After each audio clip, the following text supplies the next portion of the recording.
Good evening and welcome to the August 3rd Clearwater City Council meeting. If anyone wishes to address the council this evening, please fill out a card up here with the clerk and turn it in for items on the agenda or not on the agenda.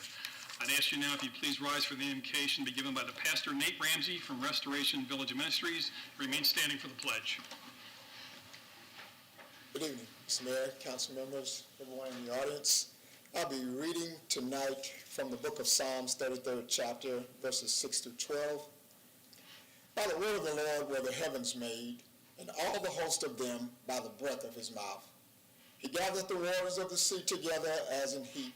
He layeth up the depth in storehouses. Let all the earth fear the Lord. Let all the inhabitants of the world stand in awe of him. For he spake, and it was done. He commanded, and it stood fast. The Lord bringeth the counsel of the heathen to naught. He maketh the devices of the people of none effect.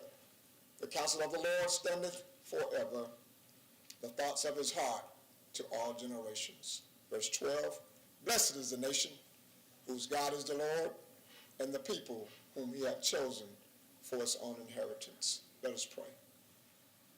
Father, in the matchless name of Jesus, tonight we just want to say thank you.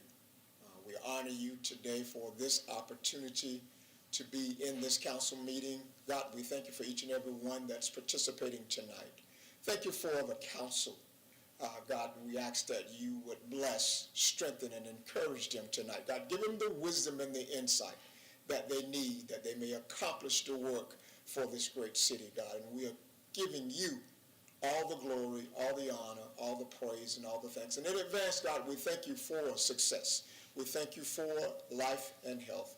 These and other blessings we ask of you in Jesus' name. Amen. I pledge allegiance to the flag of the United States of America and to the republic for which it stands, one nation, under God, indivisible, with liberty and justice for all. Thank you, Pastor Ramsey. We appreciate that, sir. Okay, I'm going to introduce who's up here on the dais. To my far right is City Manager Jennifer Poirier. Good evening. Next to her is City Council Member Kathleen Beckman. Good evening. On my right is Vice Mayor Mark Bunker. Good evening. To my left is Councilmember Lena Teixeira. Good evening. Next to her is Councilmember David Albritton. Good evening. And next to him is our attorney. We won't call him Lefty anymore since he's got his brace off, David Margolis. Good evening. Welcome to the meeting. All right, we have some special recognitions to start with tonight. First, we have the diversity poster contest presentation. So if we could have Sherman, Stroman, and Antanay Tarrant from Human Resources. Tarrant, please come forward.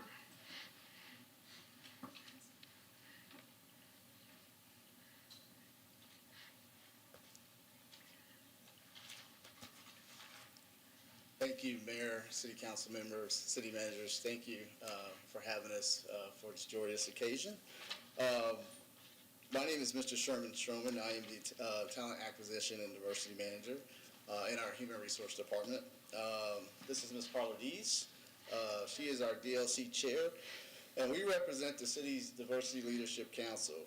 We're here today to present the city's 2023 Diversity Poster Contest winners. This will mark our 21st year of our poster contest, and it remains one of our most successful outreach endeavors. Our goal is to help all participants understand the meaning of diversity and celebrate it in their lives and in their communities. At this time, I'll have our chair, Carla Dees, come up. Thank you, Sherman. Good evening. Good evening. Each year, this contest is open to the City of Clearwater Parks and Recreation Summer Camp participants who learn diversity as a part of their activity programs. The competition gets tougher every year, making it more difficult to choose the winners.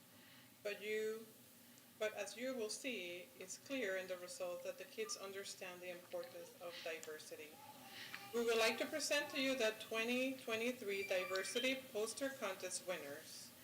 Prizes were awarded for first, second, third in the 5 to 9, 10 to 12, and 13 and up age groups. We also chose overall grand prize winners that we'll announce at the end. So first, let's recognize our winners and their artwork.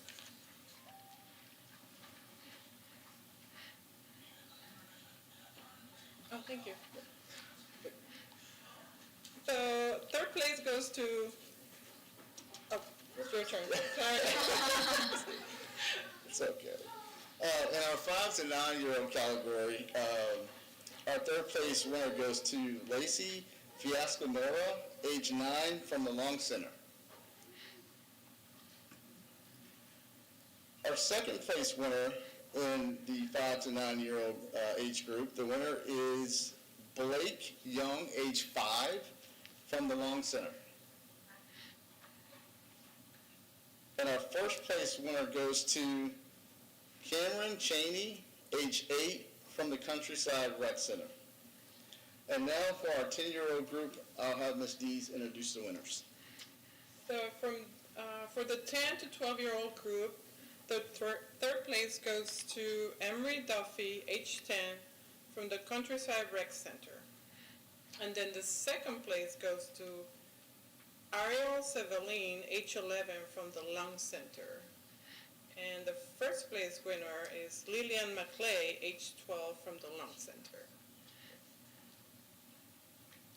All right, so for our 13 age and up group, our third place winner goes to Kylie Groh, age 13, from the Morningside Recreational Center.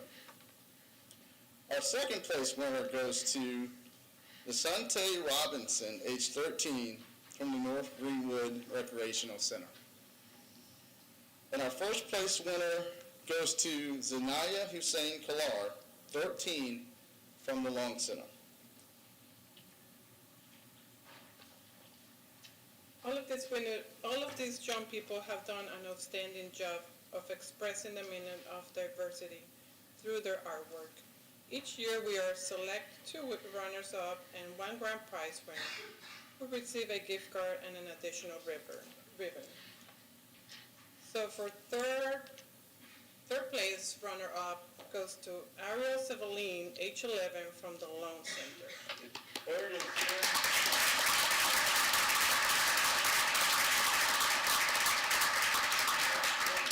on behalf of Ariel. And the second runner-up is Lillian McClay, age 12.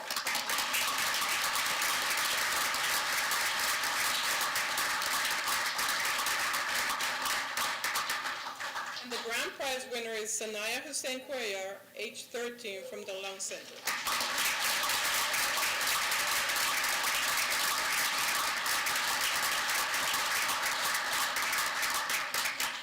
Congratulations to all the winners for their great work.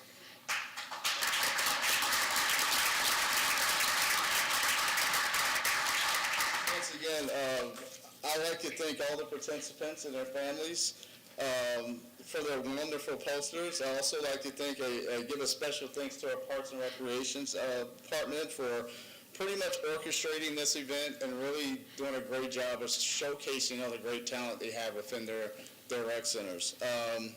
And last, I'd like to thank our DLC members who once again help and facilitate and help make this happen each year. So without all of us acting as cogs together to make this wheel run, we couldn't have a great ceremony and poster contest like we do. So I want to definitely personally thank everyone for helping. And at this time, if any of the poster winners would like to come up for a potential photo opportunity, you can do that at this time. Don't be shy.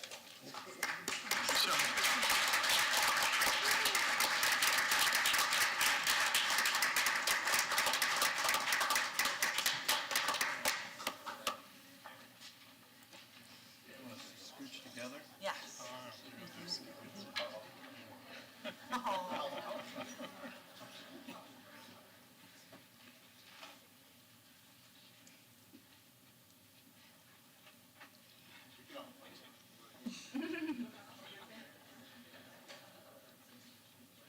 Ready? 1, 2, 3.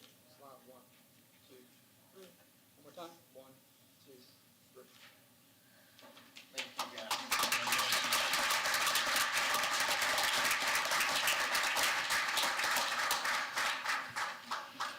Thank you to everybody involved, and especially all the participants. Everyone was a winner by just participating in this contest, and we appreciate your hard work.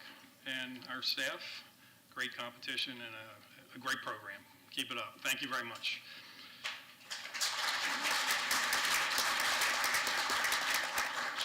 All right, now I'd like to call up the officer in charge of the Coast Guard station at Sand Key. He's Senior Chief Boatswain's mate Sean Crocker for a proclamation, please.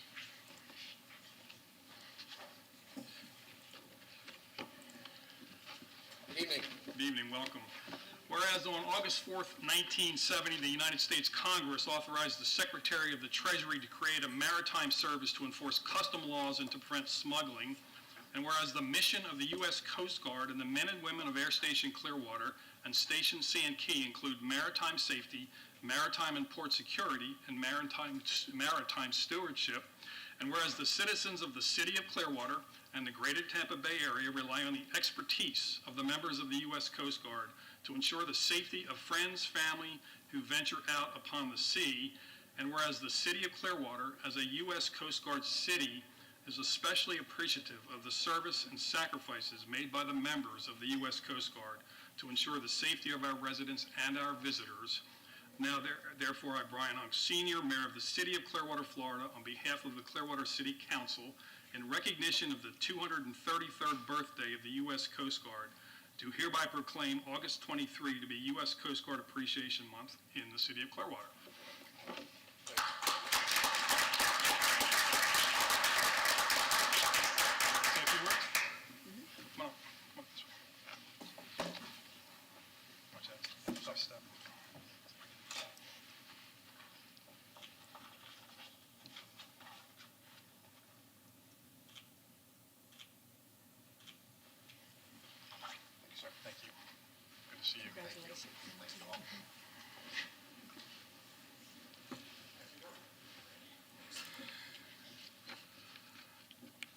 Thank you again, Chief Boatswain's mate, Sean Crocker, for coming, and congratulations to Coast Guard on a 233rd anniversary. We're very pleased and proud to be a Coast Guard city.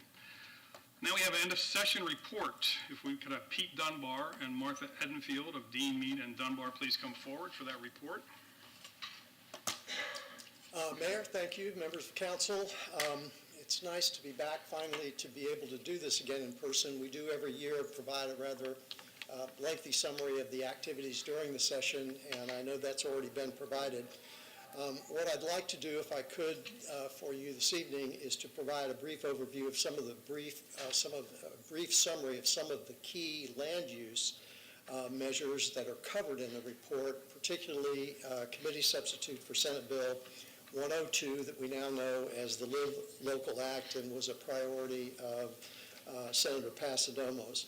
I would also like to go through several other land use measures that I think apply. And when we're done with that, if there are questions, Martha and I will be happy to, you can join me, and we'll be happy to do the best we can to respond. So let me begin with the Live Local Act first. A brief summary will indicate that the first thing it does is it eliminates the ability for local governments to provide any type of rent control. After that one isolated provision on Chapter 83, it moves on to affordable housing. But before I leave the rent control piece, also know that in a separate piece of legislation, that would be committee substitute for House Bill 1417, the entire regulation of residential tenancies in a landlord-tenant relationship has been preempted to Chapter 83 of the Florida statutes. And that so that ordinances that would attempt to override what is in Part 3 or add to what's in Part 3 of Chapter 83 no longer permitted. Let me move on then to the main provisions that relate to the affordable housing priorities of the Senate President. It has now extended those to multifamily and mixed-use developments, and they must be allowed in commercial, industrial, and mixed-use developments where 40% of the units in the project have been devoted to affordable housing for at least 30 years. It attempts to, if you qualify under that standard, then the application moves to an administrative level. Council no longer addresses the issues in that regard. The council, however, does, and developments do remain under the land use regulations. Those would include setbacks, stormwater systems, signage, vegetation, parking. And with regard to parking, the legislation invites council, anytime there is an issue or a project that comes forward that qualifies, if you are within a half a mile of a major transit stop, that you consider a reduction in the parking. The new law also requires each municipality to make an inventory of municipal-owned property by October the 1st of this year and every 3 years thereafter that might be appropriate for housing projects, and encourages the identity of those properties that can be or might be able to be developed. The legislation also has some built-in incentives to encourage the development of affordable housing properties. These include a variety of tax breaks. It encourages the transfer and sale of lands where available for those projects to be developed, both from the county or city or the state, and it provides incentives for public-private partnerships for these projects. The bill and the accompanying Appropriations Act this year appropriated about slightly more than $500 million in 5 different categories to support a variety of the initiatives that are found in the bill. Now, as I mentioned, I'll be glad to come back and deal with some questions, but let me touch on a few other items of interest. Committee substitute for Senate Bill 170 also passed, and it reverses a decision that was decided by the 3rd District Court of Appeals earlier this year, where if you were having consideration of an ordinance and wanted to continue it to another meeting, you were required to publish and go through all of the process over again. The change in the law now provides that as long as it's announced publicly, time, place, and date when it will be considered a second time, the duplicate publication is no longer required. This piece of legislation also has an item that was a priority of the Senate presidents, and it is that when, with some exceptions, when you are considering the adoption of a local ordinance, a business impact statement is required. The president indicated that part of the goal was the legislature has been very aggressive about preempting local authority, and that this might instead temper the legislature's effort to try to do those kinds of things. Next item I'd like to mention is committee substitute for 540. It identifies the rights of a party that want to challenge the comp plan or an amendment to the comp plan. It provides for prevailing party attorney's fees for the successful challenge or the successful defense of the comprehensive plan or a plan amendment. The legislation also clarifies the scope of review of a court and provides for the suspension of the enforcement of an ordinance when the validity of the ordinance is being challenged if it is preempted by the state constitution, state law, or is deemed to be arbitrary and unreasonable. Final one I'd like to touch on also relates to comprehensive planning, and it's found in committee substitute for Senate Bill 1604, and it revises the planning period for local comprehensive plans, mandating it be done on 20 and 30-year cycles from the time of the initial plan adoption. It requires evaluations every 7 years based upon the changing population estimates in the community. If that's not done properly, the local government can lose its ability to adopt plan-initiated amendments, and it triggers the intervention of the State Land Planning Agency to ensure compliance. It also extends the prohibition of local governments imposing design elements on single-family residential dwellings. Those are the major land use components that made it through the legislative process this year. Let me very quickly talk a little bit about what we're looking for in 2024. It is an election year. The legislature in the last decade has moved to early sessions in the even-numbered years, so we're now on a bit more of an accelerated track. The legislature will begin its regular session in January. Interim committees will begin next month. So far, the announced leadership priorities that we think will be addressed by the House and Senate. There is an emphasis on health care by the Senate President, primarily in the arena of telemedicine. We still will deal with the difficulties we're having with homeowners insurance, and I expect that to be back. They have not finished their work yet on the condominium milestone and structural integrity reserve study legislation that came after the collapse in Surfside. The President is anxious to try and cross the finish line with vacation rental legislation. We have been dealing with that now for about 12 years.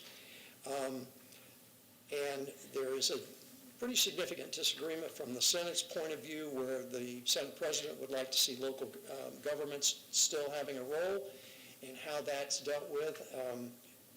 The Speaker and the House have a different view and want to preempt it almost entirely to the state. For us and for the city of Clearwater, we have been able from the very beginning to preserve and grandfather the ordinance that the city has here, and that will continue again for us in the next session. The House also, the Speaker is interested in revisions at the trial court level and the judicial branch. Beyond that, we don't see any of the details yet. Bill filing hasn't opened, so we haven't started to see legislation sort of hit the deck yet. That probably begins later this month. And Mayor, with that, I apologize for moving on for a rather lengthy period of time from my normal briefings, but if there are questions, we'll do the best we can to answer. Thank you. We have questions for Mr. Dunbar. Oh, good. No question. Oh, Yes. Just a couple. Thank you, Mr. Dunbar, and thank you for meeting with me and working with me when, we're up in Tallahassee. When you talk about that business impact statement that's required for new ordinances, what is that? Have they defined what's adequate for a business impact statement before we enact a new ordinance? What are they looking for? What's like the minimum? I think no, I don't know that I can fully define that issue, but while I'm answering the question and begging for time, Martha's looking it up on her iPad. The President, as she expressed her viewpoint on this, is that things happen at a local government. They have an impact on either businesses, or they have reduced comp plan changes in a way that changes basic rights. When that happens, somebody will bring the issue to Tallahassee, and what I think we currently have 462 local governments, and so one does something that triggers that. If the legislature is successful in putting some tempers those types of actions, everybody suffers with it. Her thought was, if you do at the beginning with a fiscal impact statement, and everybody understands, that will leave a better result at the local level. I might also mention that it is very similar to what the legislature itself must deal with when individual legislation is filed. So there is the process of two committees in both houses that deal with it, and also the Revenue Estimating Conference that will indicate what the financial consequences are, and that can very easily temper what's in the bill, what doesn't stay in the bill, or whether the bill is successful or not. So, Do you think they did that with the Surfside legislation to anticipate all the financial repercussions with that legislation? the answer is yes, in that from the state's point of view, that one went through the Revenue Estimating Conference that I mentioned, also went through the Finance, Tax, and Appropriations Committees, and carried with it what was the projected financial impact, including additional staffing at DBPR to support what the initiatives are. Here's what they didn't do, and I'm not sure it called for that, but when I'm not wearing my governmental affairs hat, my world revolves around residential housing, both in condos and mandatory homeowners associations. The impacts of what these studies will require and how individual communities will meet those impacts, afford those impacts, is still an unresolved item. I did talk with the Senate President about 5 weeks ago, indicating that she plans to do more. The flexibility of how you will fund things that are needed but have not been funded for a very long period of time is still an unanswered question. And the way the legislation initially passed, the view was it goes straight up, there's only residential in it, and it all was billed in one time. There is one single exception to that that provides for an alternative way to finance the changes. That's for on top of the world, just adjacent to the city limits. And there were reasons for it, supported for it, sponsored by Senator Hooper. There are more of those. I think there's more flexibility to come, and they're not done with it. Sorry, I didn't mean to be That's okay. so lengthy in my response. And then I had another one on the comprehensive planning. It revises the planning period. We need to do it now because, and we've just done our we're almost finished with our comprehensive planning revision, and it's been a good process. So the state is dictating that the planning period be done every 20 and 30-year cycles and an evaluation every 7 years. I mean, number one, I think 20 and 30 years is pretty long, but if we're thinking about evaluation every 7 years, have they defined what evaluation is and how, because I think 20 and 30 years is. Well, the question that you asked has two different parts to it. So I think the city of Clearwater is in full compliance, but there are municipalities around the state and some counties that basically very reluctantly adopted a comp plan. The last ones, I believe, were in 1988, and then basically have ignored them, unlike the way you would address them. So the mandate is, if you haven't been doing the reviews, do the reviews. The 7 years, however, is a mandate to look at it based on changing population estimates. And I assume that is routinely done here as well. I wouldn't think either of those two changes would have any impact and probably validate what the city of Clearwater already does. Good. Thank you. Anyone else? While you're up, Mr. Margolis, is this a good time to clarify the homeowner's insurance issue? Oh, sure. So, not Mr. Dunbar's problem. But on Monday, we were talking about the new statute going into effect for citizens and how it affects flood insurance requirements, et cetera. So I think that the context for it was this item that we have before the council to improve our community rating system, which will hopefully help all of our property owners bring down flood insurance costs. That item is becoming increasingly important because more and more of our property owners will need to have flood insurance in the years ahead. However, when I said it on Monday, I think I misspoke a little bit because I said that all property owners are required by the statute to have it. That was a misstatement on my part. Forget I ever said that. What I should have said, and would have been a more accurate statement, is that citizens' property owners must have it to begin with, starting for properties who have $600,000 or more in value. However, as a practical matter, the problem still remains for all of our property owners because, number one, the ranks of citizens continue growing higher and higher. As more and more private insurers exit the market, we have more and more policies that are being issued. Right now, we already have almost 120,000 policies in Pinellas County, and that number is going to continue to rise. So we will have, in my opinion, far more of our property owners who are affected by this in the years ahead, also because the private market can follow suit and require the same thing on their own volition, having nothing to do with the legislation.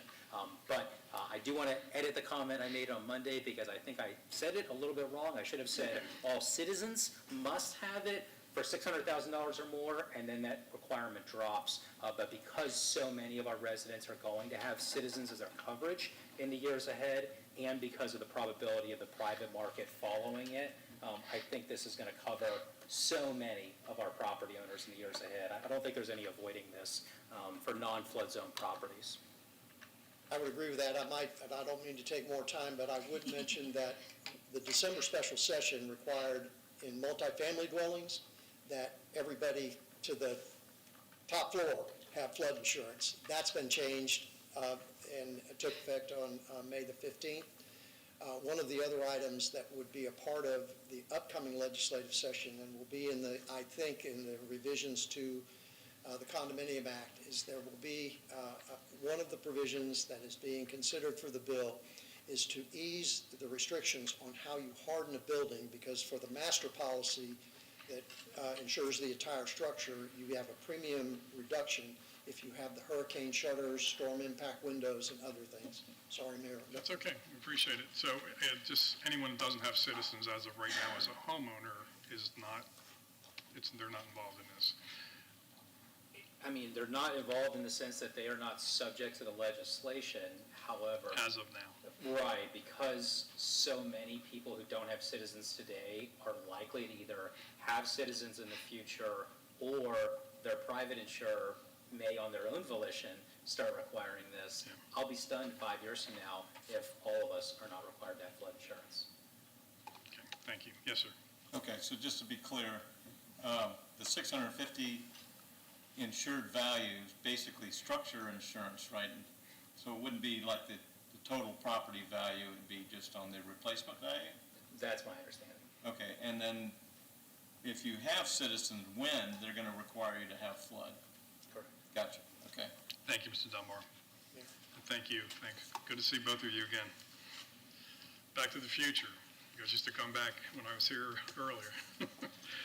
All right, do we have an approval of the minutes from the prior meeting, which was what, July 20th, I believe? Motion to approve the minutes? Second. All in favor? Aye. Opposed? Unanimous. Thank you. It's now time for citizens to be heard on items not on the agenda. Anyone who would like to speak on items not on the agenda, please come forward. I'm Mr. Haluba, and I aggravate the thin-skinned Brian Ongst. Last Monday on my way in and out, I spoke to Steve Wanos.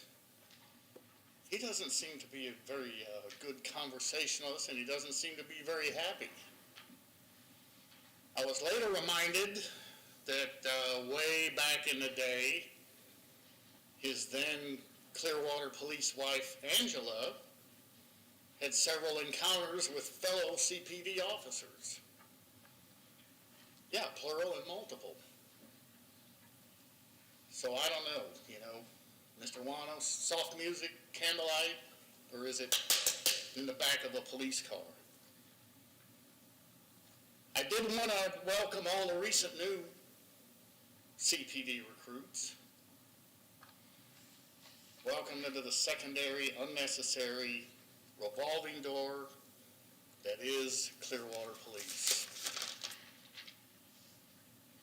I also want to thank Mr. Taylor, the armed fisherman, for his appearance at Eric Gandy's swearing in. I was one of the chorus of boos, so I want that on the record. Many people don't understand why Mr. Wallach didn't take the job, but rumor is that he just doesn't think much of Jennifer. I applaud Mr. Taylor's display of his middle finger as a beautiful example of how we can exercise our First Amendment rights. Isn't that correct, Mr. Marlees?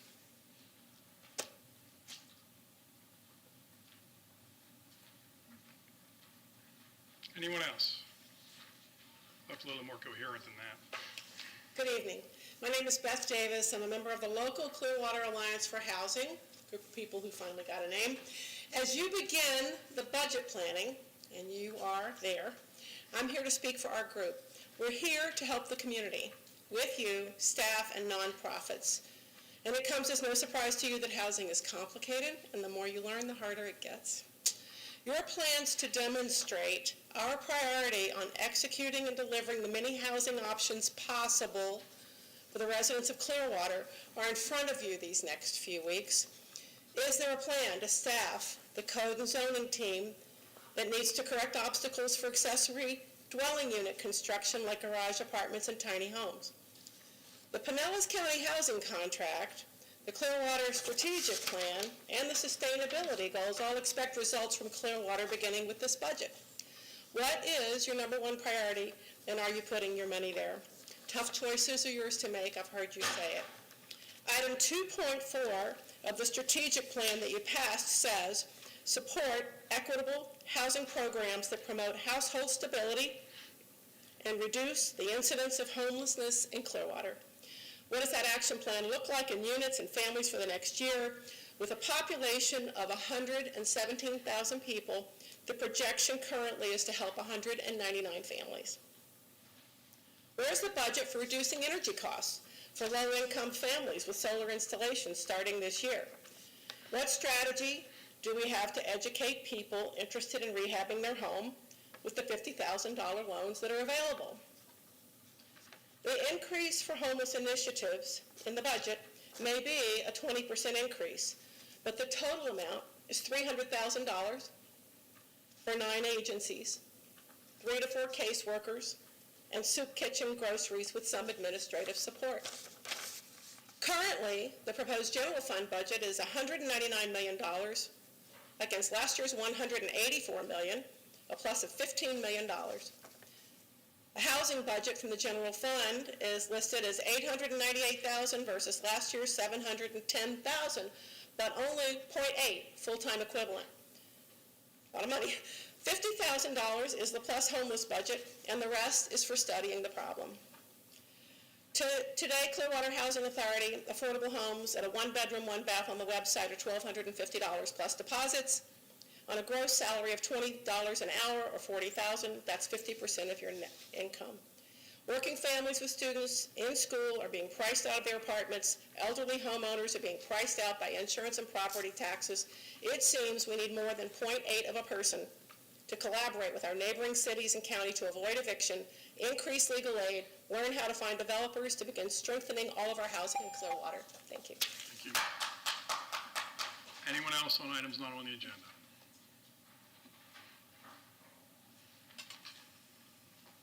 Hello, Council.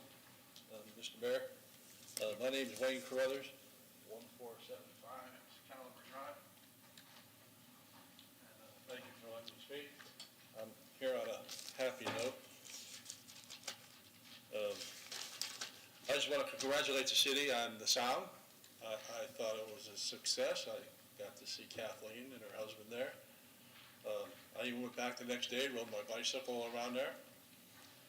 I was telling Mr. Mayor there that, you can't make everybody happy. Some people complain it's hot. Well, it was July then. I think it's a success, and anything that is going to bring more foot traffic down to our downtown area is a good thing. So my hat's off. A lot of work went into this, and it's working. So congratulations on that. Also, I'm throwing out congratulations. I want to thank the city for promoting Officer Gandy to Chief. I want to thank the city for bringing Chief Slaughter up to Assistant Manager. And that's a wonderful thing. We don't have to spend a lot of money going out into the world to look for people when we have all the talent right here. Jennifer, I'm very proud of you. So I'm very happy with that. My big concern, and I know I don't have a lot of time tonight to talk about it, but where I grew up is where the cemetery issue is. We all know about it. It's like a Sandsburg, if you will. But the cemetery on Missouri and Cleveland Street needs to come to an end. We need to bring closure to this. I'm really familiar with it. I don't know the Crumb family very well, but I know they're honorable people. What worries me is if we don't resolve this sooner, I mean, the estimate right now is $3 million. And if we keep dragging our feet, soon you're gonna have 60 Minutes here, you're gonna have 2020 here, and this $3 million is gonna go up to $6 million. And you all know that the world is watching these things now. You know, every cemetery that's like this is under a magnifying glass. So I hope that we can put this to the front burner and close it out soon. That would be a priority that I would choose. So anyway, congratulations and thank you. Thank you for your time. Thank you. Thank you. Anyone else on items not on the agenda? Thank you.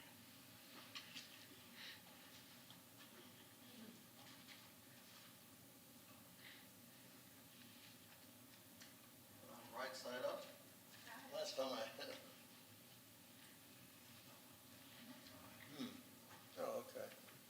All right, last time I had it upside down. I can't be trained, I will be trained. Follow to the Marines. Norm Bill, I'm your local veterans advocate, and I wanted to bring this to attention to everybody and trying to get a dialogue or a friendship between McDill and Clearwater. And I know everybody has their priorities on both ends, but you may have seen on TV, but Mark Van Trees was inducted as an honorary Marine, and I've said this before, my good friend Judge Salsinas was number 71. Mark is now 72. That's in the history of the Marine Corps, and it has to be nominated by the Commandant of the Marine Corps, which it was. And I'm going to leave the program here, because this was the actual program, and it's more like a field manual. It has all the documentation from a lot of household names, General Mattis, General Petraeus, General Neller, who had been absent commander, Marcent commander. Marcent is commander of all the Marines within Central Command, which is the area of operations in the Middle East. Excuse me, but the Medal of Honor portrait that Baldomero Lopez is known for, I had framed. It was actually a Pulitzer Prize winner. Everybody's probably seen it, didn't really know what it was. And in World War II, it was the flag racing. This was him going over the seawall before he was killed, before he had to smother a grenade and save his whole platoon. Baldy went to school here in Tampa, and Hillsborough, and originally I was going to give the portrait to Mayor Castor, but she said we only recognize him every 5 years.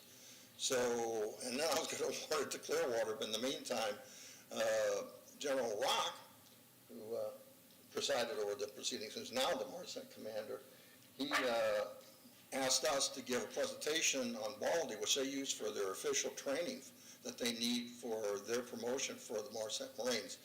So Judge Salsinas did most of the talking at the end. I had the portrait, but he didn't know it. I awarded it to the general. And it's down at McDill, and it's outside his office. And I reminded him at the ceremony, and I said, he gave me his coin, I gave him the portrait, and I got the better end of the deal. But now, it looks like next week, I'll be taking a tour of the Emergency Operations Center Central Command. And after I do that, and be a pathfinder, then I'll see about, and I don't think it'll be an issue, if anything, it'll just be everybody's schedule, of getting our community leaders and your staffers, your young staffers, anybody who'd be willing, and working with the base, working with protocol, public affairs, and get there on a cook's tour. And hopefully it's not a day when something breaks, because the war is still going on. It's, the op tempo is not as high, but it's 24/7. Other than that, well, I'll just crawl back in my cage. But this is, Thank you, sir. for anybody who wants to read this, it's a gift from Mark Van Trees, but you'll see everything that he had to do and all the support he had for that award. Thank you very much. We appreciate that. Anyone else on items not on the agenda?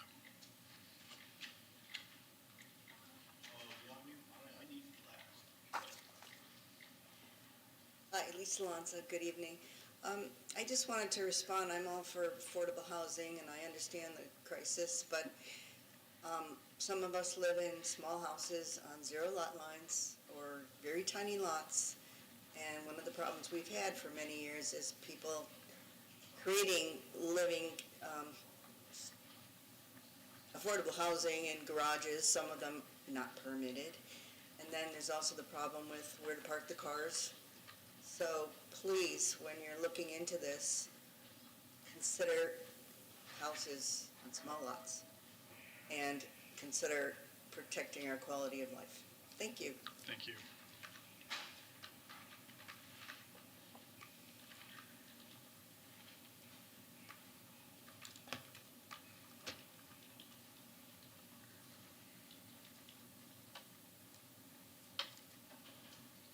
Hello, City Council and Internet viewers. My name is Blaine Enderly. I'm here for Ms. Poirier and her guidance. Ms. Poirier, I was a crossing guard for a year and a half, appointed by Bill Horn and Mr. Jennings' time frame. 3 weeks before Christmas, during Thanksgiving break, without Bill Horn, my mentor, I received a phone call from my boss, Norm, and Clearwater sergeant asking for my whereabouts. They're at my house, all unannounced. Ms. Poirier, that is harassment, according to the training as a mechanical designer for 2 Fortune 500 companies I work for. The sergeant got on the phone and wanted my Clearwater crossing possessions back. He didn't care if they were in the washing machine. I asked him, I fired, and he said no. We just don't need you anymore. That's opposite of what my boss Norm said 1 week prior. We were 40 crossing guards down. So I'm asking to go on record publicly, Ms. Poirier, please ask the new chief to come down here and tell me, talk to the microphone, and tell me what I did wrong according to Clearwater's written procedures at the time. Crossing guards have over an inch of police rules and regulations. I just need to know, one, that I did incorrectly. Never missed a day, was never written up ever. Sounds and looks identical to the Church of Scientology to me. Let me repeat that. Sounds and looks identical to the Church of Scientology procedures for dealing with what they call SPs. People they want to shun. I even asked your diversity and equality manager, Sherman, that was here, if the police has to follow all the Clearwater policies, and he assured me they do. Summary. Ms. Poirier, you have an HR background. I need a reason to put on my future job applications. Come on down, Chief Gandy, to the microphone. Let's put this behind us. Show us why you got such a great standing ovation on Monday. Show me this is not a Scientology town. I believe in liberty and justice for all. And I take my time and give it back to you. I need your help. I'm all yours. Thank you. Someone will get back to you, sir. Take your phone. Anyone else on items not on the agenda?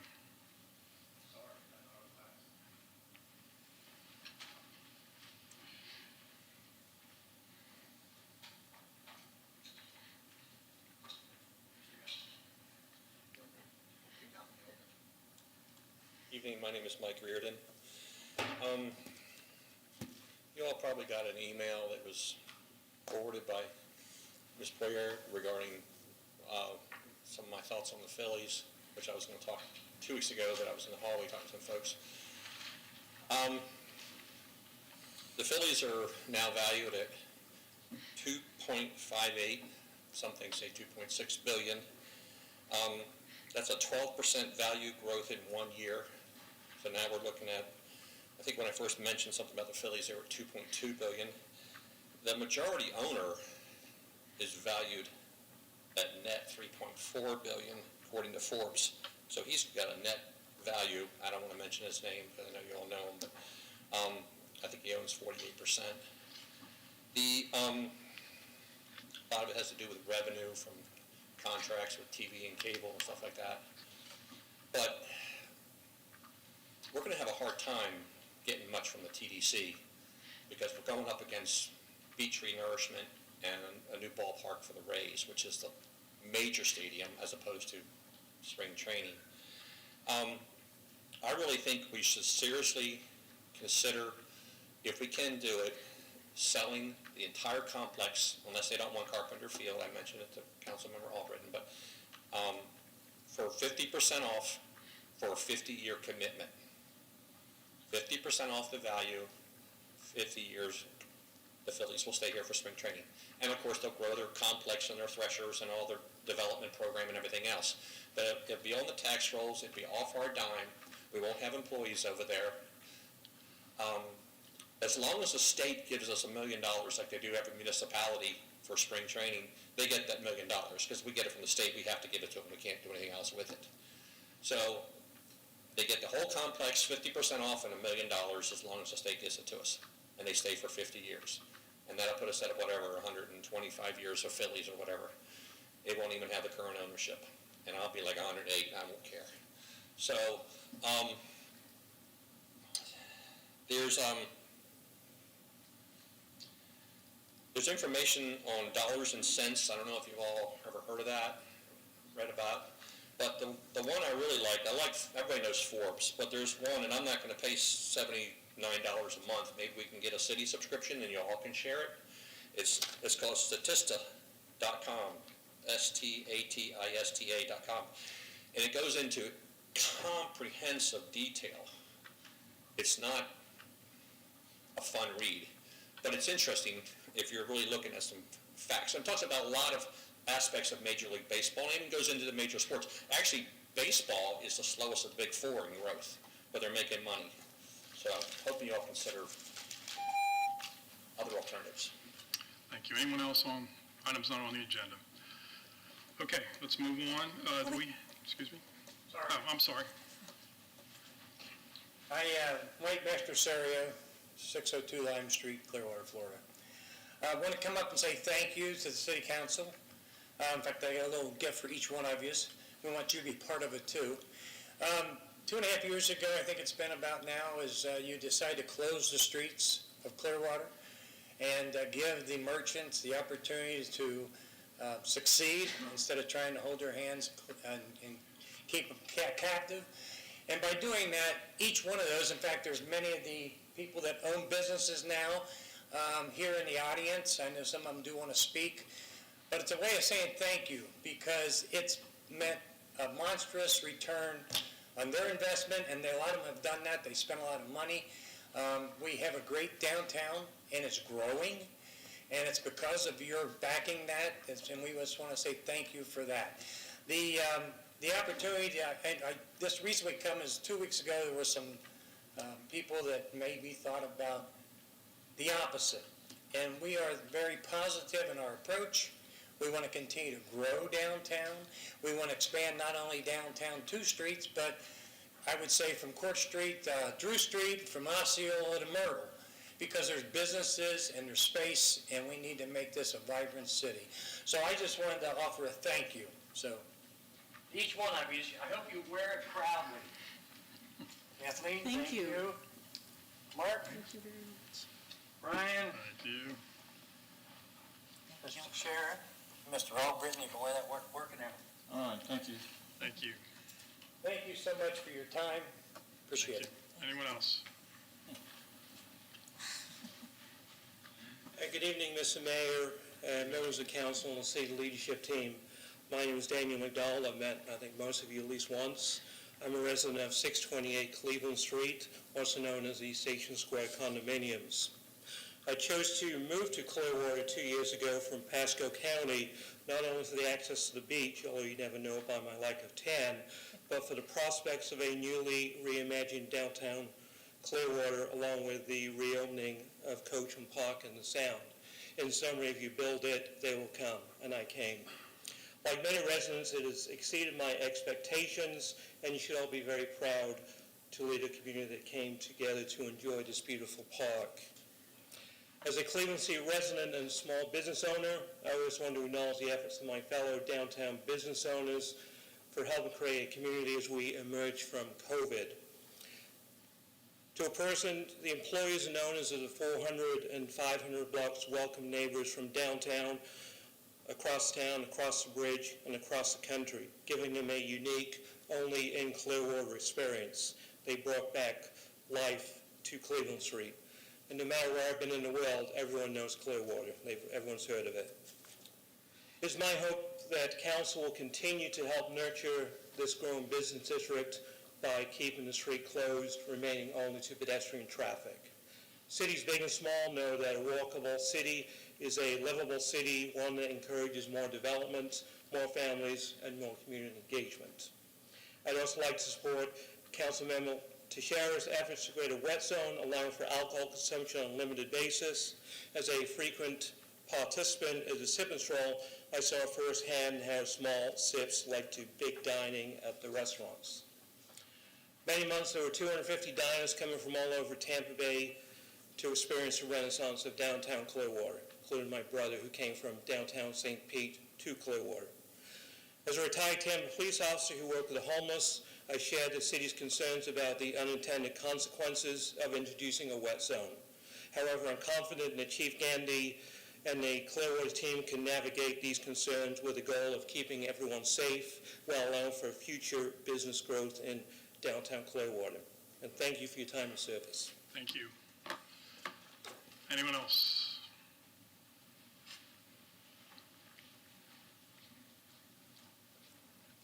Chris Michael, 855 Bailey Boulevard, Clearwater Point.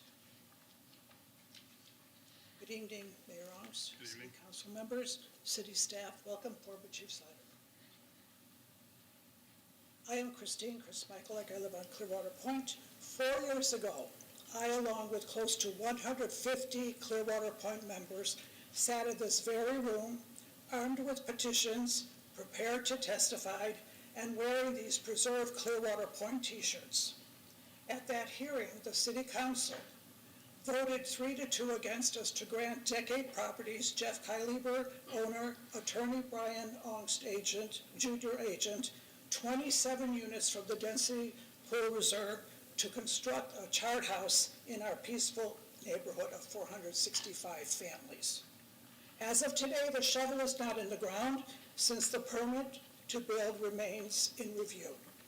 We are especially grateful that in April, Ms. Poirier, Mr. Delk, and Ms. Clayton met with us to discuss 5 priority issues and also to talk about the non-compliance of the within the permit application. Thanks to them, some of our concerns have been addressed. Unfortunately, there are still some non-compliance issues. In regards to the marina, have we received an updated marina narrative that answers the question, is the marina a commercial enterprise or not? In regards to fuel containment, adequate spill containment areas must be provided on the property. To date, Decade Properties doesn't comply with this code. As regards to fire regulations, has the fire department addressed the required Class 1 standpipe? In regards to the seawall, have we accepted that there is not a complete explanation for what was called an antiquated seawall? Doesn't the seawall require a filter system? To date, there is no filter system and in their plans. In regards to parking, where is the parking garage that is expected within 1,000 feet that complies with Section 2803K6B? Where is the hurricane evacuation plan? Where is the Beach by Design? Where is the aesthetically inviting and easily identified front entrance? In regards to the lobby, the east elevator does not pass through the lobby and is located 200 feet away from the lobby. How does that Mead and Beach by Design access to overnight accommodations must go through a lobby? And finally, in regards to the Pinellas County Future Land Use Map, Section 108, the flown. Thank you for listening. Again, the shovel is not in the ground. Thank you. Anyone else on items not on the agenda?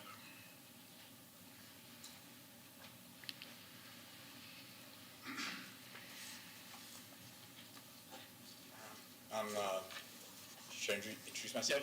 your name, please. I'm Tony Tella. I'm a part of the Nash Keys, the Julian Piano Bar, the Captain's Lounge, Cigar Lounge, the bar that will be Prelude Sports Bar. So 520, 528, and 522. I believe in this town since I first came here 2 years ago. I can't tell you how difficult it's been to own a restaurant, a business here in the downtown area. I have not given up. I wish I could disclose my numbers and make you guys understand the gravity of the situation and what Mike is trying to say. He's trying to paint a picture that every step of the way that we have with our town and the business owners locally, we face hiccup, mobile, mountain, day in and day out to try to stay in business and make this place as beautiful as we really believe it can be. The wet law that he's proposing and having people bring liquor and food and make more of an open community would greatly, greatly benefit our town. It really is the vision that we are all looking for. I wish you could move around quicker, and like I said, I'm here to stay. I believe in this full-heartedly. I might not be a citizen for that long, more than 2 years, but I've put in my heart, my money, my time, and my family's effort, as well as their time, into these projects. I stand here as a humble man telling you that I believe in this town. We just need your help. And I can't think of a better person to represent us than Mike. He's a community leader, a great religious, church-loving man who has helped us along the way countless times. So if you're going to take someone to really put a face to it, I would say that I would side with him. Thank you guys for your time. Thank you. Anyone else?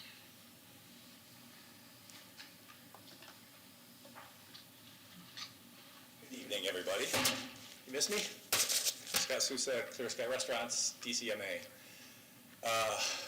Quick update, the DCMA has reformulated.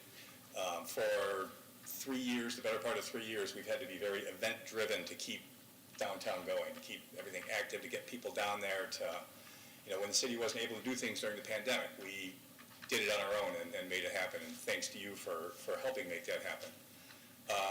So now we're kind of pivoting as the parks opened, and as Mike said, Imagine Clearwater was a huge success, and thank you everybody for the foresight over the years to make that happen. Mike, I know you were baby for a long time getting that park done, and you guys did an amazing job. The rollout was fantastic, and we're figuring it out as we go. There are things that we need to work on, to work together with, and I hope you listen to the experts for downtown, not the naysayers that have come up and talk in front of you all the time. I happen to have 15 pages of experts, people who live, work, and play downtown. This is from 1 week, just getting signatures of people that are very interested in the continued support of keeping the 400 and 500 blocks closed and to continue working on the activation of the blocks. I have a list of several things. I will not have the ability to run the organization like I have in the past, but I've committed to being the government liaison, the city liaison, because I know all of you, and I'd be extremely happy to meet with everybody. Mr. Mayor, I would love to. Ms. Poirier, we're trying to get a date to get together and talk, but all about good stuff and how we can all work together to continue. But a few things that we do need. The wet zone, we know Armature Works, Sparkman Wharf, Riverwalk, the pier, they are all wet zones, and to compete with that, we need to be able to do it. And understand that there are things we have to figure out. Absolutely, we want to do the right thing, but it's part of the ambiance. We have the ability to have 6 stages between Station Square Park, 1 in the 500 block, 1 in the 400 block, 2 in the park, and the Sound. There's no other place in the area that could do that. Imagine Jazz Holiday with all up and down the street with people teaming and all that going. Parking has been much better than I think all of us had imagined, and it's worked. We need better lighting. Anybody who's walked up after a show when there's 2,000 people walking up Cleveland Street, it's dark as can be. So there's a lighting project I know we've worked on for years, we've talked about it back and forth, but it's something that's serious, and whether that's a CRA issue, that could be DDB as well, it could be city, a little bit of everything, but it's just going to be part of what we need to do moving forward. And we need to put a couple of gazebos up in areas so that we can have live music. And probably nobody here is aware, but the restaurant spent $100,000 on music in the last 2 years. Thank for you, sir. outdoor music. Thank you. We appreciate it. We'd All like right, to anyone do else? Anyone else on items not on the agenda? Good evening, council. Mayor. My name is Andre Johnson, born and raised resident here in Clearwater, Florida. Went to Bell Elementary School, Kennedy Middle School, Clearwater High School, student at St. Pete College, pursuing paralegal. Been studying law since '96. I am here on the purpose of trying to get understanding and get counsel to give me empathy on the hindrance that is causing me to provide a service to the residents and the visitors of Clearwater as a transport service, where I have provided services for non-emergency transport for law firms, doctor's appointments, clinics, TSA courier services, Baker Hospital, the VA Hospital in St. Pete and Tampa, etc. Due to an issue I had with 2 city employees has hindered that issue that had to be corrected through the courts. Now, due to the documentations of these errors and issues that has occurred that I had to take through civil matters, it has hindered me to continue my work with these subcontracting companies of the city that I have provided to small business and big businesses, whether it's Clearwater Beach, St. Pete Beach, Tampa, and bringing these individuals, because I am the person who tells people where they need to be. Where is the hot spot for food? Where is the place for entertainment? Where is the place that we get all the services that we need for what we're going on in this city? And I guess that's the benefit for being born and raised here. The problem that I'm having is the fact that since March 9th, I'm not able to provide that service the way I can to the maximum capacity that I know I can, because of the fact that City Council, well, I guess I'll have to find out who has authorized the city attorney to get involved into the civil suit against the city employees. Now, I expected these city employees to get the support of legal counsel from the union, because I know that they're protected by a union. So to have city council to allow the city attorney to represent these city employees in a civil issue that occurred has hindered the timing for me to get my business rolling. So as of March 9th, I have been hindered to secure my subcontracting contracts with these companies and organizations to provide a service. I just offered my services to the community for the lifeguard services, because I guess we're having a problem with lifeguards being able to complete the classes to get certified so they can help with the beach, to help with the recreational centers for the pools, etc. So I offer this free service so we can get these individuals and get this process rolling. These are the things that I do to pay my dues to the city. And that's at the free cost of me, costing me as far as gas, etc. So I'm just trying to get an understanding of, like, yes, I received this documentation from Sir, your 3 minutes is up. I'm sorry. Someone will get back to you. Mayor, with all due respect, sir, Your 3 minutes is I need your up. support on getting back to work. Thank you. To Someone provide will the get back. service, not just for me and my family, Someone but will to get back also to you. continue the service to bring to everybody else. Someone will get back to you. Okay, I thank you. appreciate You it. get 3 I've sent minutes. emails, and I haven't received the email from anyone in All right. council. All right. Your So time's up. Thank you. I really appreciate if someone would look into the matter so I can get back to take care of my Someone will family. get back to you. Thank you. I appreciate it. Anyone else on items not on the agenda?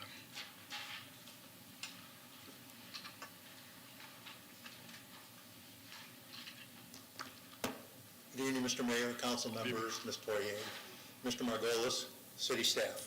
My name is Rudy Michaelek. I live on Clearwater Beach.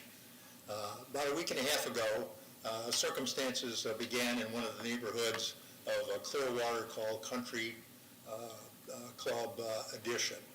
And that included that a cable company, their contractor and subcontractor went into that neighborhood unannounced, started digging around and disconnected a number of the cable systems from multiple companies, including breaking a water line. The president of the association contacted somebody within the city, I have no idea who, the cable company, the contractor, and basically were sort of just blown off by that person.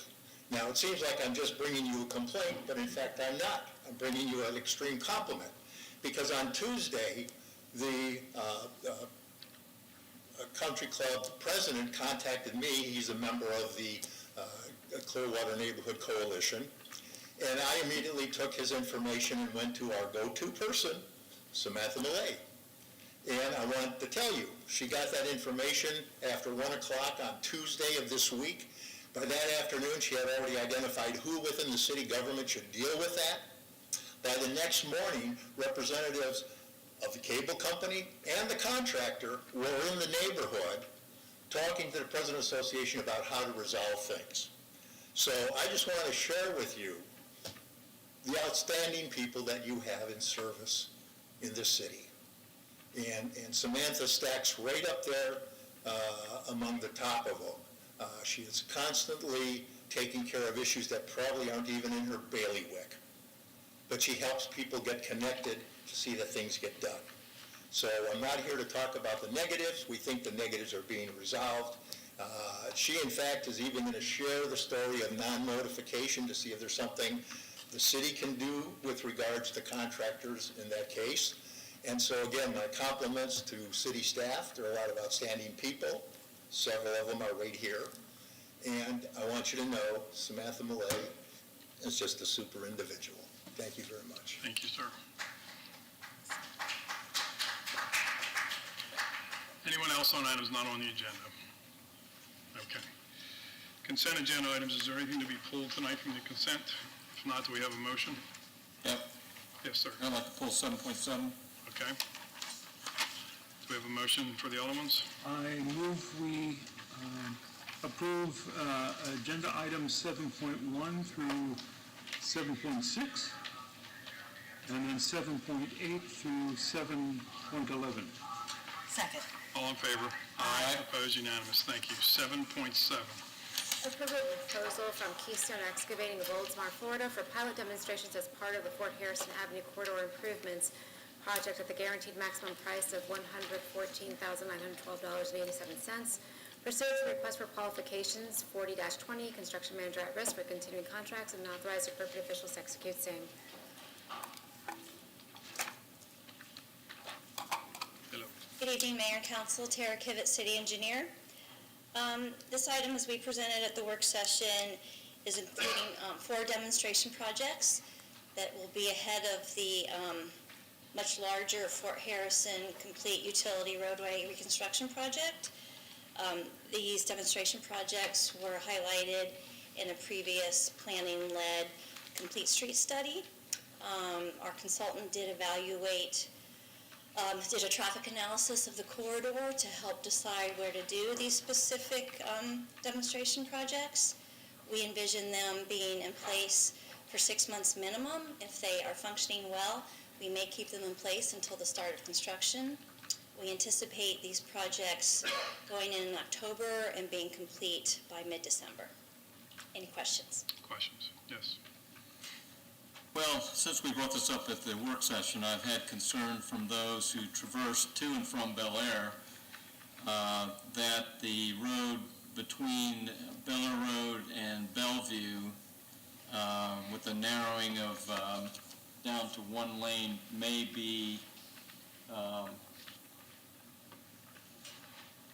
hard for them because of the road construction that's going on in Indian Rocks Road. That's been blocked. The only way to get from Bel Air to Clearwater pretty much now is using Fort Harrison. So I'm for the project. I was on the Fort Pinellas board that really brought this up years ago, and I'd like to see that. But I just want to make sure the timing, whatever we do with this road work isn't going to, I wanted to make sure staff understood what Bel Air is going through with their roadways, and I hear about it a lot from people that can't get down Indian Rocks Road and have to use Mellenbacher to get over to Fort Harrison. I think that restriction may cause some problems, that's all. Yeah, I actually commute that way to and from work, so, because I live down by West Bay. So I do have a call in to coordinate with the mayor of the town of Bel Air, gave me a contact name for a consultant that they hire to run their projects, because I'm not sure of the timeline as they start working farther north on Indian Rocks Road, so I'll get those details. Our traffic study showed that the average annual daily traffic on Fort Harrison is, I think, about 13,000, but anyway, the study showed that by eliminating the lane, the capacity is plenty, given the current traffic volume on Fort Harrison. What I'm not sure about that we will look into is when those counts were done, and if they were done after Indian Rocks was closed through Bel Air. So what I'd like to suggest, Mr. Mayor, is maybe putting this off until we hear from, the meeting with the mayor of Bel Air. I don't think it'll really, in the scheme of things, hurt this going forward, but I think I would feel better having those questions answered. Well, we could always pause, this is one of the 4 demonstration projects, so we can take a deeper dive into the 4th, the most southern demonstration project, which is the lane elimination there at the south end. Yes. And move forward with the other 3. And I'm fine with that. That's an option. If we want to do that, I'm fine. I mean, I really personally don't think it will have an impact, given the volume of traffic that's on Fort Harrison, the detours. People are obviously, yes, using Fort Harrison and Mellenbacher to come north, but like I said, I drive it every day, and the volume is not that high. And we're really just narrowing the lanes about 0.4 miles south of where it already happens. So it's not like we're impacting the roadway that much. So as people travel north and southbound, it's a minimal effect because it ends up getting narrowed anyway, just north of Bellevue.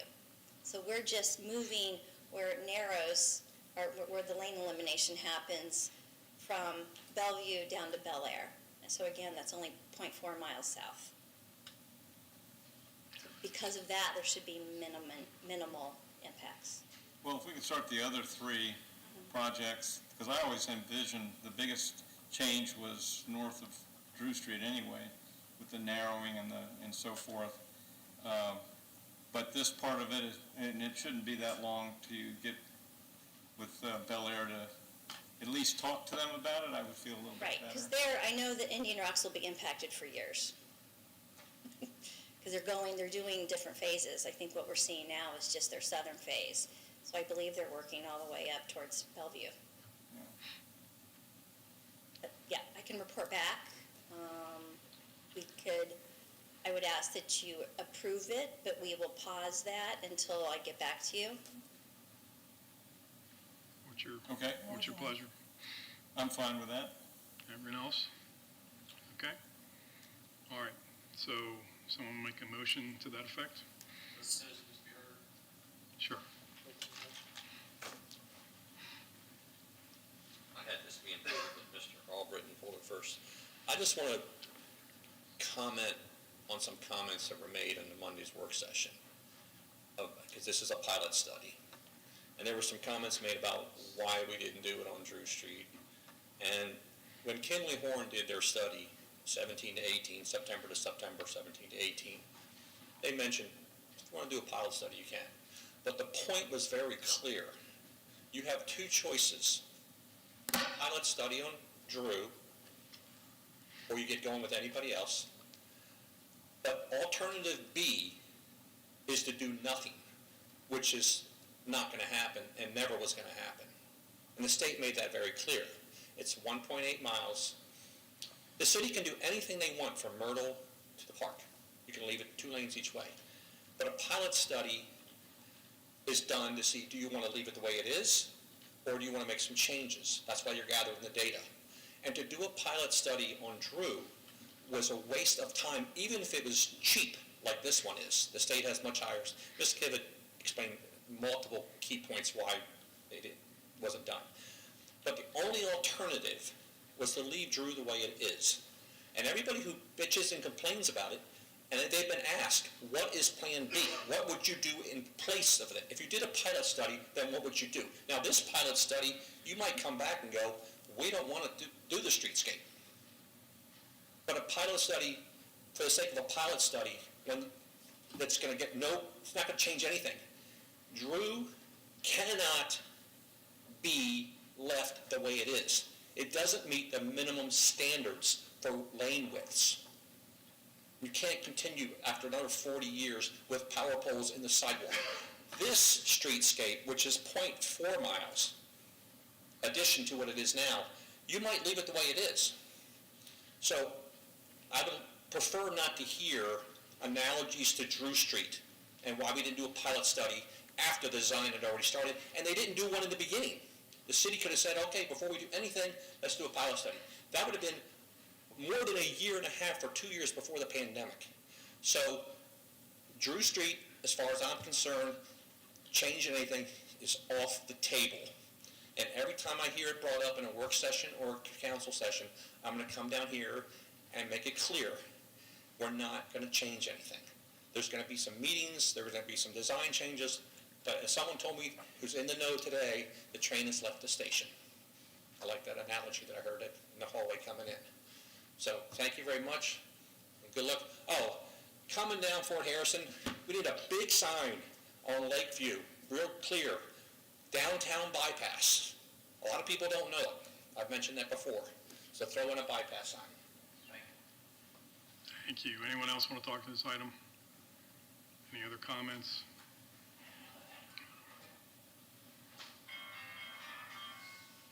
All right, do we have a motion? Do you want to make that motion? Wait, what did I say? Or you want- Go ahead.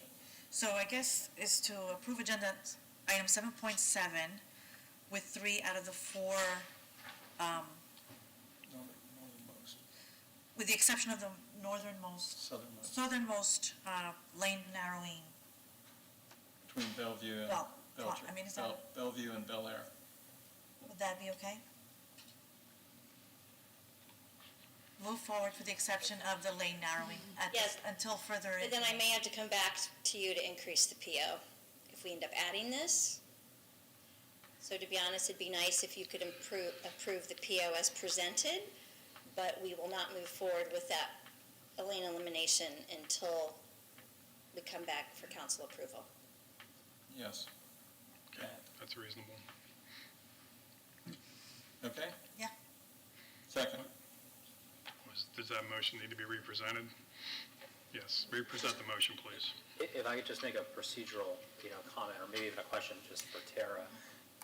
Do you anticipate this GMP changing? Because I don't know how long it's going to take for you to go back to revisit it. So do you want to segregate these items out a little bit? Because I don't know what your time frame No, we'll was. land the plane very quickly. Okay. That was my only question, is whether you have to modify the GMP Right, that we because have. they'll only hold their prices for so long. They could even charge more if they demob and come back and do a fourth one. So to be honest, I'd rather get your answer as quick as possible. Hopefully we'll be positive and we can move forward with all four. And I'd rather have it as soon as possible as well. Okay, so what's the motion say? My suggestion, based on what I'm hearing from council, would be a motion to approve item 7.7 in its entirety, but with the note added that we are going to delay the implementation of the center turn lane from Bel Air to Bellevue until Ms. Kivett has a chance to coordinate with Bel Air on that topic. Second. I can't make a motion, just He can't make that motion. Someone has to repeat it. It's your baby, come on. You mean I've got to? Yeah, exactly. Just gotta make a motion. Okay, I will move to approve the existing item 7.7, moving forward on the 3 northernmost parts of the work, and only between the roadway between Bellevue and Bel Air to be started after you meet with town of Bel Air. And the council. Which should be soon. And the council approves the go-ahead, correct? And the council. In the council, yeah. Okay. We have that motion. Do we have a second? Second. All in favor? Aye. Opposed, unanimous. Thank you. Thank you very much. Second readings of public hearings, 8.1, please. Mayor, these are all second ordinances, so I'll pull these up. We have, first up is ordinance number 9681-23. This is an ordinance of the City of Clearwater, Florida, annexing certain real property located on the west side of North Hercules Avenue, approximately 200 feet south of Calumet Street, whose post office address is 1786 North Hercules Avenue, Clearwater, Florida, 33765, into the corporate limits of the city and redefining the boundary lines of the city to include said addition, providing an effective date. Would anyone like to speak to this item? If not, do we have a motion? Motion to approve agenda item 8.1. Second. All in favor? Aye. Opposed? Unanimous. Thank you. 8.2, please. Next up is ordinance number 9682-23, an ordinance of the City of Clearwater, Florida, amending the future land use element of the comprehensive plan of the city to designate the land use for certain real property located on the west side of North Hercules Avenue, approximately 200 feet south of Calumet Street, whose post office address is 1786 North Hercules Avenue, Clearwater, Florida, 33765, upon annexation into the City of Clearwater as Industrial Limited IL, providing an effective date. Would anyone like to speak to this item? Do we have a motion? Move to approve agenda item 8.2. Second. All in favor? Aye. Opposed? Unanimous. Thank you. 8.3, please. Ordinance number 9683-23, an ordinance of the City of Clearwater, Florida, amending the zoning atlas of the city by zoning certain real property located on the west side of North Hercules Avenue, approximately 200 feet south of Calumet Street, whose post office address is 1786 North Hercules Avenue, Clearwater, Florida, 33765, upon annexation into the City of Clearwater as Industrial Research and Technology, IRT, providing an effective date. Anyone want to speak to this item? Do we have a motion? Move to approve agenda item 8.3. Second. All in favor? Aye. Opposed? Unanimous. Thank you. 8.4, please. Ordinance number 9692-23, an ordinance of the City of Clearwater, Florida, relating to salary increases for the mayor and council members, amending section 2.263, subsection 1, Code of Ordinances, providing an effective date. Anyone want to speak to this item? Do we have a motion? Motion to approve agenda item 8.4. Second. All in favor? Aye. Opposed? Nay. 3-2, with Councilmember Beckman and Vice Mayor Bunker opposing. 8.5, please. Ordinance number 9697-23, an ordinance of the City of Clearwater, Florida, annexing certain real property located on the south side of Sunset Point Road, approximately 385 feet east of Douglas Avenue, whose post office address is 1221 Sunset Point Road, Clearwater, Florida, 33755, into the corporate limits of the city, and redefining the boundary lines of the city to include said addition, providing an effective date. Would anyone like to speak to this item? Do we have a motion? Move to approve agenda item 8.5. Second. All in favor? Aye. Opposed? Unanimous. Thank you. 8.6, please. Ordinance number 9698-23, an ordinance of the City of Clearwater, Florida, amending the future land use element of the comprehensive plan of the city to designate the land use for certain real property located on the south side of Sunset Point Road, approximately 385 feet east of Douglas Avenue, whose post office address is 1221 Sunset Point Road, Clearwater, Florida, 33755, upon annexation into the City of Clearwater as residential urban RU, providing an effective date. Would anyone like to speak to this item? Do we have a motion? Motion to approve agenda item 8.6. Second. All in favor? Aye. Opposed? Unanimous. Thank you. 8.7, please. Ordinance number 9699-23, an ordinance of the City of Clearwater, Florida, amending the zoning atlas of the city by zoning certain real property located on the south side of Sunset Point Road, approximately 385 feet east of Douglas Avenue, whose post office address is 1221 Sunset Point Road, Clearwater, Florida, 33755, upon annexation into the City of Clearwater as low-medium density residential, LMDR, providing an effective date. Would anyone like to speak to this item? Do we have a motion? Move to approve item 8.7. Second. All in favor? Aye. Opposed? Unanimous. Thank you. 8.8, please. Ordinance number 9700-23, an ordinance of the City of Clearwater, Florida, annexing certain real property located on the southeast corner of Sunset Point Road and Sylvan Drive, whose post office address is 1219 Sunset Point Road, Clearwater, Florida, 33755, into the corporate limits of the city and redefining the boundary lines of the city to include said addition, providing an effective date. Would anyone like to speak to this item? Do we have a motion? Motion to approve agenda item 8.8. Second.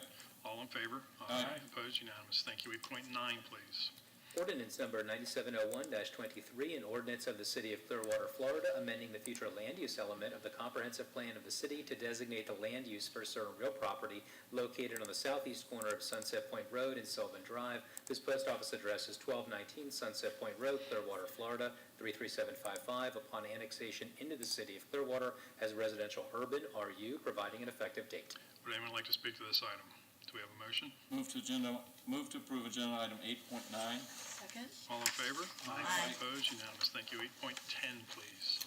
Ordinance number 9702-23, an ordinance of the City of Clearwater, Florida, amending the zoning atlas of the city by zoning certain real property located on the southeast corner of Sunset Point Road and Sylvan Drive, whose post office address is 1219 Sunset Point Road, Clearwater, Florida, 33755, upon annexation into the City of Clearwater as low-medium density residential, LMDR, providing an effective date. Would anyone like to speak to this item? Do we have a motion? Motion to approve agenda item 8.10. Second. All in favor? Aye. Opposed? Unanimous. Thank you. The next three items are to be continued till September 7th, correct? Okay, thank you. City manager reports? Nothing, sir. City attorney reports? Okay. Closing comments. Let's start left to right this time. Mr. Albritton. Okay, Fort Pinellas voted yesterday on a new apportionment plan for representation for the county, moving from 13 to 19 board members.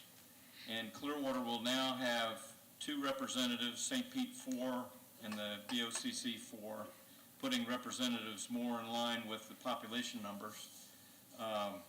We anticipate the approving of the reapportionment and the second representative for Clearwater to be appointed after probably the March elections. Right now, it's got to go to the governor for approval, which we anticipate he will approve it. And so we won't need to appoint anybody now, but probably after the elections in March, we can appoint a second person to the board. So that's exciting news. Yes, and thank you and congratulations. And please thank, and I will also, Commissioner Eggers. I know he was very involved with this and had our back, so we had a conversation. I appreciate it. Was his apportionment plan that got approved, so. Appreciate his help. Thank you. You're up. I want to take this moment to welcome to the Clearwater family all the new hires we've just gotten. Really great, right? Looking forward to meeting all of you and working with you. And then tonight there was a comment that really got me really happy, and that was the Downtown Merchants Association is not event-driven. Never in the history of that association was it not event-driven, and it was event-driven for survival. The fact that they do not need to do that is an attestament to Cushman Park and to the city. So, very great news. Is that it? Yep. Okay, you're up. Over the weekend, I had a chance to attend the Mount Carmel Baptist Church 100th anniversary, and it was a great night. I had a wonderful time talking to everybody there. And just yesterday, I took a tour of the Homeless Empowerment Program, their campus. And what they do there is remarkable. And I hope that we can continue to support them. They have support from so many sectors of the city and businesses. They do great work showing the appropriate way to help homeless veterans and families. So we need to still worry about the homeless individuals who have a hard time finding a place to stay. I also just wanted to mention that a month or two ago, I brought up the fact that Mike Render, former Scientology executive and partner of Leah Remini in their Scientology programs, was fighting cancer and still is fighting cancer, and he's got a good team working with him, and he's making progress. I did just hear a couple of days ago, though, that journalist Tony Ortega, who has done a remarkable job for decades of breaking stories about Scientology, with coverage that circles the globe. He is fighting his own cancer struggle right now as well. And even with that, he was able to go to LA and cover the rape trial of Danny Masterson, I believe is the guy's name. So I wish him and his wife great success with the fight, and I'm thinking of you. Thank you. Well, I wanted to take a moment to publicly congratulate Eric Gandy as our new police chief. Happy to have him on board and look forward to working with him. And as a former teacher, I wanted to say good luck and best wishes to all the teachers, administrators, and especially the students as the new school year starts August 10th for Pinellas County Schools. Wanted to say please drive extra safely and be aware of kids out walking or riding their bike to school. And please consider volunteering with Pinellas County Schools. I'm a lunch pal at Sandy Lane with a sweet little girl named Sophia. She's going to be in 3rd grade this year. But you can be a mentor, a library aide, a classroom aide. You can even be the person who just goes and chaperones on field trips, if you want to do that. You can tutor, all sorts of ways to help in our Pinellas County schools. So there, you can make a difference, and they work with you to fit it into your schedule. And otherwise, just hope everybody has a great weekend. Thank you. I also want to welcome Chief Gandy back in the fold in the police department. Good to have you back, and you big shoes to fill, but I know you can do it. And all our new recruits. I had the opportunity to visit the Hope Villages with their new CEO, Nick DeSigley, who happens to be a state senator, and he's here in Clearwater. And great program. They do a lot more than I remembered them back in the day. And I also went to where they have their housing, which is very much needed for battered women, and so they do a great work, and looking forward to working with them going forward, and welcome Senator DeSigley as their CEO. Been hearing great things about Goshen Park and the Sound every single day. I go to the gym, I go out somewhere, people recognize me, hey, that Goshen Park is awesome. So, yeah, it is, and so everybody did a great job, and it's good to hear that the businesses downtown are thriving after struggling for so many years. And I agree, we need to keep that closed and try to attract more businesses and more people down there and make this a thriving downtown. Great meeting tonight. I look forward to seeing everyone next time, and have a great weekend.